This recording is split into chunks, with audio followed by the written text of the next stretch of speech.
हाँ जी भाईजान, ये दसो कि तुम्हारी तबीयत बहुत ज़्यादा खराब सी। ਤੁਹਾਨੂੰ ਕਿਹੜੀ ਕਿਹੜੀ ਸ਼ਿਕਾਇਤ ਹੁੰਦੀ ਸੀ, ਜ਼ਰਾ ਡਿਟੇਲ ਨਾਲ ਦੱਸੋ, ਜ਼ਰਾ ਉੱਚੀ ਆਵਾਜ਼ ਦੇ ਵਿੱਚ। ਮੈਂ ਜੀ ਆਪਣਾ ਸੌਂਦਾ ਸੀ ਰਾਤ ਨੂੰ ਅੱਛਾ ਤੇ ਮੰਜੀ ਤੇ ਪਿਆ ਆਪਣਾ ਉਲਟੇ ਖਿਆਲ ਤੇ ਮੈਂ ਸਵੇਰ ਜਾਣਾ ਜੀ। ਖਿਆਲ ਕੀ ਆਂਦੇ ਸਨ?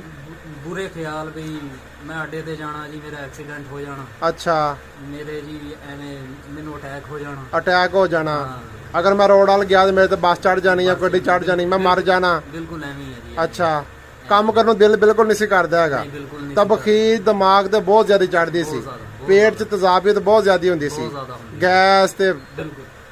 ਇਹ ਤਕਲੀਫ ਕਿੰਨੇ ਕੁ ਦਿਨਾਂ ਤੋਂ ਸੀ? ਇਹ ਤਕਰੀਬਨ ਜੀ ਕੋਈ 20-25 ਦਿਨਾਂ ਤੋਂ ਮੈਨੂੰ ਇਹ ਤਕਲੀਫ ਸੀ। ਕੋਈ ਦਵਾਈ ਸ਼ਵਾਈ ਬਾਹਰੋਂ ਵੀ ਕਿਸੇ ਕੋਲ ਲਈ ਸੀ? ਬਾਹਰੋਂ ਮੈਂ ਮੈਡੀਕਲ ਦੀਆਂ ਲੈਂਦਾ ਰਿਹਾ ਹਾਂ, ਲੇਕਿਨ ਉਹਦੇ ਨਾਲ ਮੈਨੂੰ ਕੋਈ ਫਰਕ ਨਹੀਂ। ਅੱਛਾ, ਅੰਗਰੇਜ਼ੀ ਦਵਾਈ ਖਾਂਦੇ ਰਹੇ ਹੋ? ਹਾਂਜੀ। ਤੇ ਫਿਰ ਮੇਰੇ ਕੋਲ ਆ ਕੇ ਦਵਾਈ ਲਈ ਕਿੰਨੇ ਹਫ਼ਤੇ ਦਵਾਈ ਖਾਈ? ਸਿਰਫ ਇੱਕ ਹਫਤਾ ਖਾਧੀ ਹੈ ਜੀ, ਬਿਲਕੁਲ ਐ